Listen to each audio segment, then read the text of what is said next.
So our talk today and the next talk also are going to be on this case study of Norman Bel Geddes. This may be my favorite individual we look at all semester. This is an incredibly creative guy. And what we're going to be focusing on is the way he uses hybridization, one of our 10 new terms, the way he uses hybridization as a springboard for creative problem solving.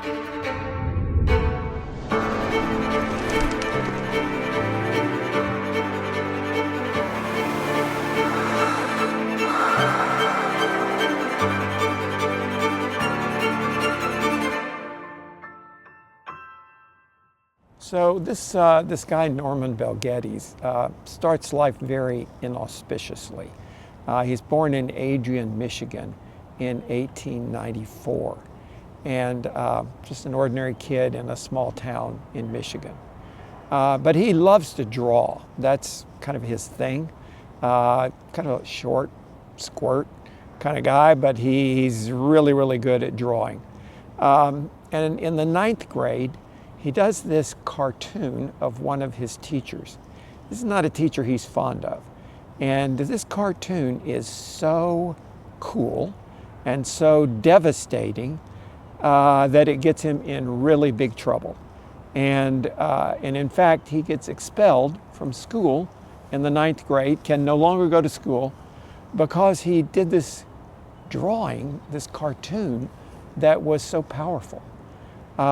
So that actually made the newspapers in Michigan, and then it spread a little more, and it actually was in one of the New York newspapers as an article. And there was a cartoonist in New York, a very famous cartoonist, who saw that article and was kind of impressed at this kid who had done such a powerful cartoon that it got him expelled from school. So he decided to get in contact with this kid. And in the end, he ended up saying, you need to really develop your talent in drawing, and I want to sponsor you to go to the Cleveland Art Institute and study there. That's where this cartoonist had been trained, and he thought that Norman Bel Geddes had an incredible talent, and he should go there as well and have the opportunity to advance his talent. So he goes to Cleveland Art Institute. He's there for several years studying. He graduates from Cleveland Art Institute. And then he gets a job. He's 20 years old. He gets a job working for the Field Museum in Chicago. And they send him out to the Badlands in North and South Dakota to make drawings of Indians. The Field Museum is a natural history museum, and they're doing a big exhibit on Native Americans. And so they want lots of drawings, real life, active, what's going on right now with the Native Americans. So he goes out there and he does hundreds of drawings out there, and they're exhibited in the Field Museum. Then he goes back to Chicago, where the Field Museum was, and that was just a kind of one-time gig. He has a hard time getting, a job that deals with his drawing skill in the way that one did, but he gets a job for an engraving firm that essentially does printing, does advertising, and he's doing illustrations for ads. And so he's working for this engraving company, this printing company, and he gets very interested in the technology of printing. And most of the printing at that point is in black and white, and he's thinking, damn, my drawings are in color, and it would be great if we could print this. And he starts talking with the tech guys there, and they work out this process where you could run the drawing through the press 4 times and use one color of ink each time. And as the ink superimposed on the other ink, it was able to get a very broad range of color out of just 4 runs through the presses. So this was the beginning of 4-color printing. His scheme was a little bit a primitive version of that, but he got a patent on it, and the company started making a lot of money doing this kind of color printing, and the patent was used by other people, and he began to get a very steady source of income out of this patent for color printing. So he's doing his drawing, got a kind of yeoman job doing these illustrations. But he has this interest in the Indians that he just can't let go of. And so he decides to write a play. And he writes a play called Thunderbird. And then he's got a little money from his income from his patent, and he stages the play, produces it in Chicago, and it gets a lot of notice. And he seems to be a kind of successful playwright and theater producer. But he realizes that Chicago is kind of small potatoes in the theater world. I need to go somewhere where there's more action. So he makes a decision to move to LA. He's 22 years old. He moves to LA to pursue a career in something that has to do with theater. So Norman moves to LA, embeds himself in the theater world out there. He also meets a woman who's at first kind of a collaborator with him, a woman named Belle Schneider. Falls in love with her and they get married. They begin to work under the name Norman and Belle Geddes, which is their married name. His original name was Norman Melanchthon Geddes, but now he starts to be kind of known as Norman and Belle Geddes with his wife. They divorce after a while, but he likes this name Norman Belle Geddes, so he reinvents himself, and from then on he's Norman Belle Geddes, very much with her approval, instead of Norman Melanchthon Geddes. So they had a very good collaboration. They continued to collaborate even after they got divorced. They also had a child together, Barbara Belle Geddes. Turns out Barbara Belle Geddes became a very, very famous movie star in the 1940s and 1950s. She was in Alfred Hitchcock films, and she was very glamorous at that point. By the 1980s, she's an older actress, and none of you will remember this, but one of the biggest TV shows in the 80s and 90s was a TV show called Dallas, about these big oil family in Dallas. And Barbara Belle Geddes was the grande dame, Miss Ellie, the mom of that whole family. So Norman and Belle Geddes have this daughter, Barbara Belle Geddes. She becomes this big movie star. He's, she's growing up in this milieu of the theater because Norman's very involved in that. So Norman works with this woman for a while named Aileen Barnsdall. She's a very wealthy oil heiress, and she's into the theater. So she's interested in inventive new forms of theater. She's hired Frank Lloyd Wright, the most famous architect in the world at the time, to do a new theater for her in Hollywood. And so now she's very enamored of this young guy, Norman Belle Geddes, but she's also enamored of this well-established older architect, Frank Lloyd Wright. And she puts the two of them together. And Frank Lloyd Wright is very impressed with this young buck who is doing innovative things in the theater. Norman Belle Geddes invents two things while he's out in LA. One is he invents the spotlight, this whole idea of doing theater where before they just flooded the actors with light and they were pretty much uniformly lit. He got the idea of, no, it's cool on the stage if there's darkness and then there's a spot of light that allows you to focus people's attention on a particular scene or a particular actor or actress. So he kind of transforms the way stage production is done with the invention of this spotlight. And again, he takes out a patent for it. And for the rest of his life, he gets royalties from this patent on the spotlight.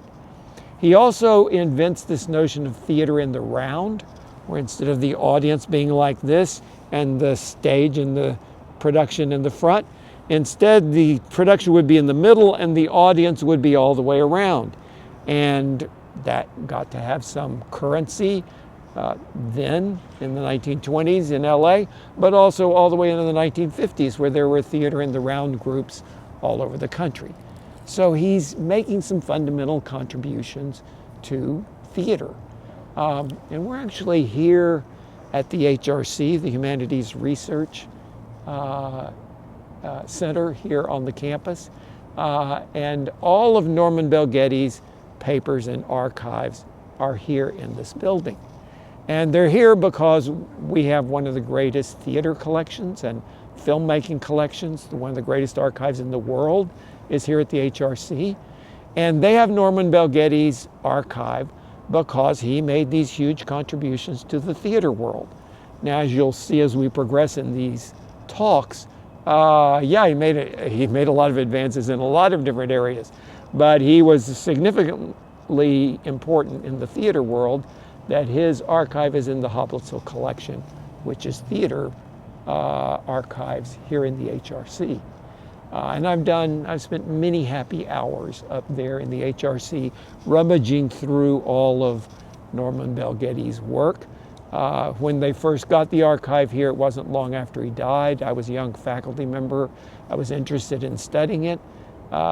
They said, well, you're going to have to wait a few years while we get it all registered and archived and cataloged. And I was like, dude, I'd like to get in faster than that. And so finally they said, yeah, just you can just come up here and look through the stuff, although it's going to be hard to, it's not cataloged, so it's going to be difficult to find anything you might want in particular. So I spent many hours up there just in the uncatalogued collection.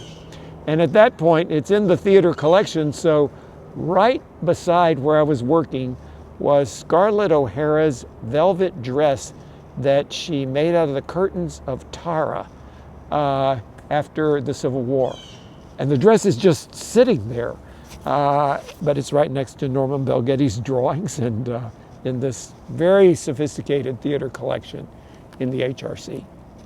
So he's making this big advance in theater in LA. He comes to realize he's not as much interested in film, which is really important in LA, as he is in the stage. And he decides that I really need to go to New York because that's where Broadway is, and there's much more stage production going on there. So he moves to New York. He gets very involved with some of the greatest producers. This is the golden era of Broadway. Producers like Max Reinhardt totally get into Norman Bel Geddes. He does the production design for some very significant Broadway plays. There was one, a Max Reinhardt play called The Miracle, which was set in medieval times. And Norman Bel Geddes wanted to do this spectacular set for this play. And so he just hollowed out the whole interior of the theater, took all the theater seats out, and made the interior of a Gothic cathedral. So the audience was sitting on the pews in the cathedral. There were 80-foot tall stained glass windows with light shining through them on the sides. And you were in the middle of this production, not in the audience looking at the production. Very innovative production design that he was doing. And he does that for a number of years in New York City, being very successful, very much in demand on Broadway. But, Norman's always got an itch. And at a point, he gets frustrated with the fact that theater is so temporary. You do it, and then the whole thing shuts down, and it's gone. And he wanted to do something with more permanent impact. So he begins to get interested in this work that's being done in the Bauhaus in Germany, where they're designing accoutrements for everyday life. So, furniture and ashtrays and radios and fabrics. And so he gets very interested in that. And he starts a little studio in New York where he is drawing together a team of people. Again, very much like what we're looking at with John Stevens. He was very much a team player. And he brings in engineers, he brings in people with degrees from M.I.T. and Harvard. This guy who has no college degree, just went to the Art Institute in Cleveland. But he draws these people together, makes a big team, has this little studio, and they start designing everything. So anything you could think of, they'd take it on. So this very famous stove manufacturer came to Norman Bel Geddes and said, we'd like for you to rethink the American stove, the stove that's in everybody's kitchen. At that point, it's a cast iron stove. It's black, it's heavy. You build a fire in it. It puts off tons of heat. You have the oven there, you have cooktops, but it's this massive kind of dirty instrument that goes in everybody's kitchen. And they thought, maybe you could make this look a little cooler and redesign this. So they said, we'll give you $5,000 and maybe you could take 3 months and do us a redesign for the stove. And Norman Bel Geddes said, no. What you need to do is completely rethink cooking and figure out what is the future of the American diet and of cooking and what kind of cooking is going to happen on these stoves. And you need to think of the manufacturing process and what really are the right materials. And you need to think of economy and how are we going to get this in everybody's home. And yeah, this is a big design problem. And to do this, I'd need a year and I'd need a $50,000 advance on royalties for this because I want to be invested in it. It's going to be super successful. I want a piece of the action. So they negotiated somewhere in between, and he designed this new stove. And that stove became the ubiquitous American stove from the 1930s through to, even our stoves today are a lot like that, but certainly through the 1980s, we were all cooking on a stove that was derivative of Norman Bel Geddes' ideas. The old stove had been up on feet. It had dirty, mucky area underneath. He took it all the way to the ground and put drawers down at the bottom so you could have your pots and pans there. The old cast iron stove, cast iron is porous. It absorbed some of the grease. Then it made the whole thing hard to clean. He instead insulated it so that heat didn't escape and put a layer of insulation and then a layer of steel on the outside that had a porcelain enamel coating on it. So it was super easy to clean, very hygienic. He made these little covers for the burners on the top so you could use it as countertop when you were not cooking there, but it also kept the burners clean and didn't get mucked down in all the area around the gas burners. He completely redesigned it and did it in this kind of streamlined aesthetic that felt very new and fresh and dynamic. And again, got royalties on it and made a whole lot of money off of this completely redesigned stove. He did much the same thing for beds. In New York, apartments were getting smaller and smaller. They had these big old clunky wooden beds. That was what everybody had. He redesigned the bed to be this sleek, thin steel bed, painted black with just a little bit of chrome on it. Elegant, beautiful, but also lightweight, easy to move from apartment to apartment, and not so bulky in your small New York bedroom. He's rethinking everything and begins to get involved in design of cars and of transportation vehicles and expanding into all kinds of industrial things that were shaping a new generation in America. So Norman Bel Geddes is designing everything. In fact, several years ago, the HRC here mounted an exhibit of Norman Bel Geddes' archive. So they've had it for 30 or 40 years at this point. But they did an exhibit that was originated here and then it traveled all over the world. And a big book came out on that exhibit. The name of the book was Norman Bel Geddes Designs America. And that's kind of what he did. He just thought of everything in American life. How can we make it better? How can we make people's lives better by designing everything in their life to be of greater service and more interesting to enhance their life? Now, it began to make Norman Bel Geddes what I would call a polymath. So he was inclined that way to begin with. But it was really in the 1930s that he began to really mature as a polymath. A polymath is someone who has interest and knowledge in a broad range of things. Interest and knowledge in a broad range of things. There's a fantastic organization here on campus called the Polymathic Society. It's housed in natural sciences, and it's a group of, 50 or so students that generally, I think in the past, they've had their meetings on Friday at lunch. I've spoken to the Polymathic Society several times. They're a fascinating group, and the whole point of them is it's great to be a polymath. It's great to have broad interest and knowledge. And that's really the kind of guy that Norman Bel Geddes was. And honestly, I think this is a really good key to being a creative problem solver. I had a student several years ago who was a polymath. He was an architecture major. His name was Saheb Sarbarwal. He was Indian origin. He was Sikh, his religion. So he wore a turban.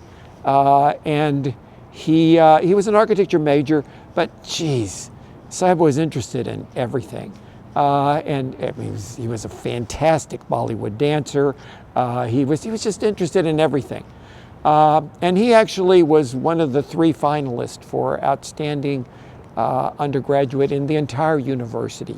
They always have an outstanding undergraduate guy and an outstanding undergraduate woman, and he was one of the final 3 finalists for the guy.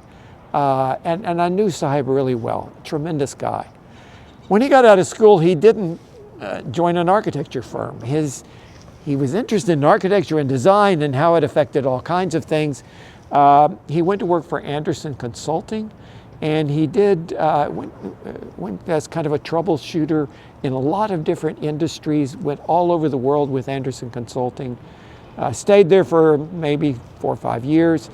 Then he went to Stanford, got a graduate degree in business, and just a few years ago, he was on Forbes' list of 40 under 40 business people to watch in the future. This is a huge accomplishment.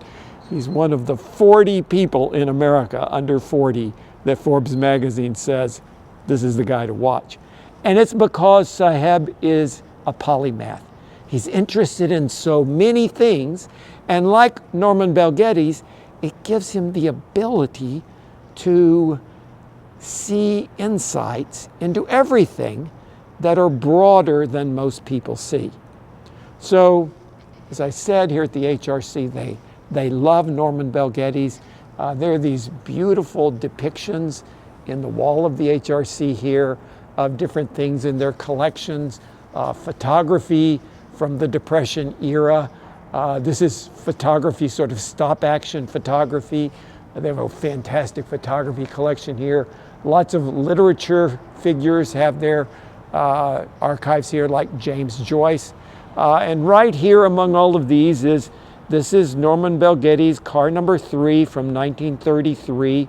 They have a bronze model of that car up in the HRC, and this documents the presence of this great polymath, Norman Bel Geddes, here in the archive at University of Texas. So in the next talk, we're going to be taking Norman Bel Geddes from this era we just left off and seeing how being a polymath allowed him to make absolutely incredible contributions to where American life was going and where American economy was going, and to have a tremendous impact, in particular, on transportation in America. Okay, see ya.